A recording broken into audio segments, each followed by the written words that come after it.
Hello everyone, कैसे हो आप सबका स्वागत है आपके अपने चैनल अपडेट विद विकास में। तो आज की इस वीडियो में हम लेके आ चुके हैं साइकोलॉजी के क्वेश्चन पेपर जो कि फोर्थ सेमेस्टर का रहने वाला है, जिस पेपर का नाम है इमोशनल इंटेलिजेंस। तो ये पेपर आपका फोर्थ सेमेस्टर का है और ये वैल्यू एडिशनल कोर्स है जो कि 2 क्रेडिट का होता है।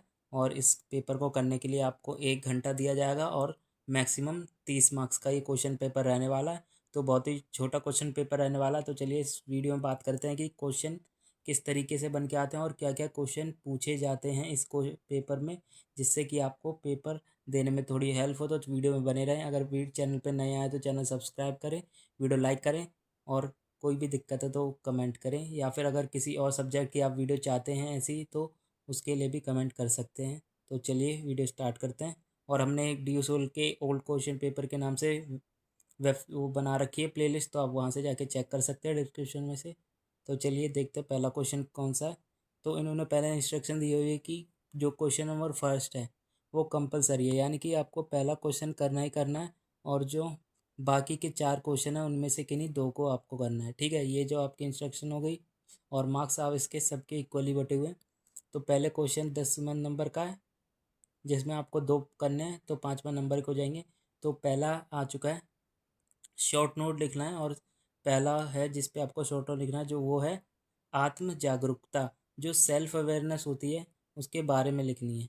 तो देखिए, अगर कोई भी व्यक्ति आत्म जागरूक है, सेल्फ अवेयरनेस है, तो वो कोई भी जो जानकारी होती है, फिर वो जानकारी आपके गवर्नमेंट से ही क्यों ना हो या फिर आपकी शिक्षा से रिलेटेड क्यों ना है, वो आपको बहुत ही जल्दी मिल जाती है। क्योंकि अगर कोई व्यक्ति जब आत्म जागरूक है तो वो देश का एक अच्छा नागरिक बन सकता है, और ना क्योंकि जागरूकता ही देश के नागरिक को सभी सेवाओं प्लस सरकार की जितनी भी नीतियाँ होती हैं उनके लिए समय पे जगाती है। ठीक है, जो व्यक्ति आत्म जागरूक नहीं है तो उसे बहुत से ऐसे उसके बेनिफिट होते हैं जो उसे नहीं मिल पाते हैं। सपोज़ अगर कोई व्यक्ति जागरूक नहीं है, वो हमेशा सोता रहता है और वो बिल्कुल भी अवेयरनेस नहीं है उसमें किसी भी चीज़ को लेकर, तो वो देश के इतना काम नहीं आएगा जितना कि एक जागरूक इंसान काम में आएगा। तो आपको इसी पे लिखना है, सेल्फ अवेयरनेस पे।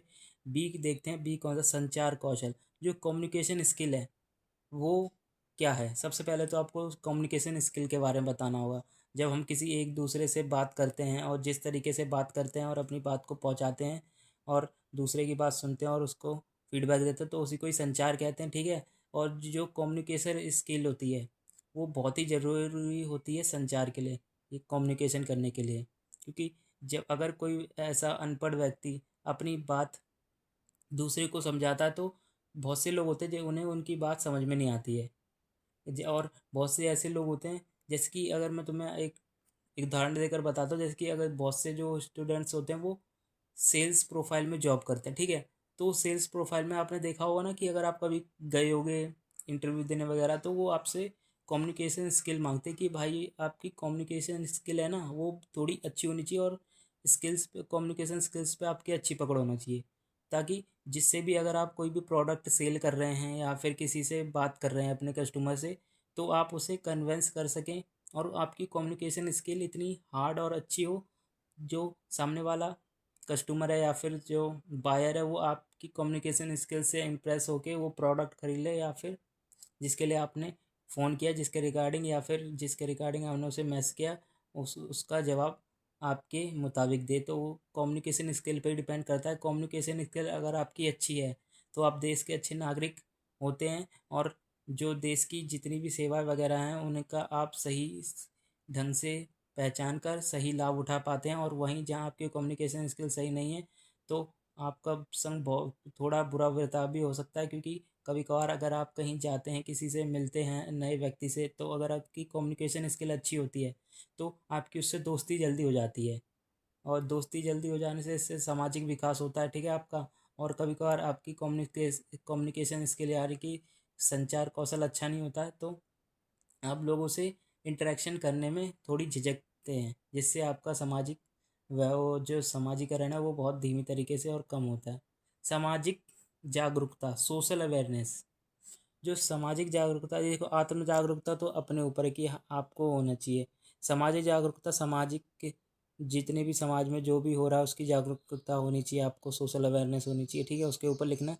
दूसरा क्वेश्चन देखते हैं, इन तीनों में से किसी दो पे लिखना है। दूसरा क्वेश्चन आ गया सी में कि सहानुभूति, जो सहानुभूति है, एम्पैथी है, किसी अन्य व्यक्ति की भावनाओं को समझने और साझा करने की क्षमता है। देखिए हाँ, ये तो है, ये जो इन्होंने लाइन दिया वो बिल्कुल सही है। जो सहानुभूति है, देखिए अगर आप किसी से सहानुभूति रखते हैं तो उसकी जो भावनाएं हैं, जो वो आपसे कहना चाहता है या फिर जो उसके अंदर चल रहा है, और अब जो आपकी भावनाएं हैं जो आप उसे साझा करना चाहते हैं, उसमें सहानुभूति एक अच्छा कार्य करती है, ठीक है।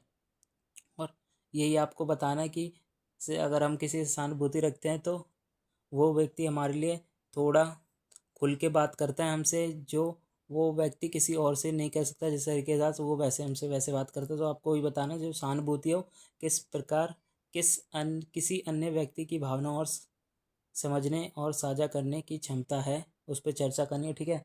ये दूसरा क्वेश्चन है। उसके बाद देखते हैं यहाँ पे तीसरा क्वेश्चन आ गया, आत्म नियमन पर विस्तार से चर्चा करते हुए, जो सेल्फ रेगुलेशन है, आत्मनियमन है, ठीक है, जो सेल्फ रेगुलेशन है, तो जो आत्मनियमन पर विचार करें, आत्मनियमन पर आपको विस्तार से चर्चा करना, ठीक है, और करते हुए उसमें चिंता और क्रोध को प्रबलित करने की रणनीति की व्याख्या करें। सबसे पहले तो आपको सेल्फ रेगुलेशन के बारे में बताना है कि ये क्या होता है, ठीक है।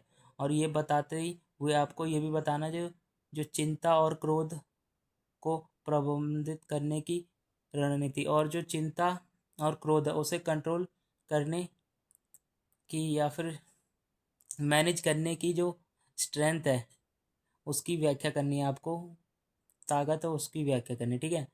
चौथा क्वेश्चन आ जाता है, भावनात्मक बुद्धिमत्ता को कौन सा मॉडल एक छात्र के रूप में आपको विशेष रूप से प्रासंगिक लगता है, वर्णन कीजिए।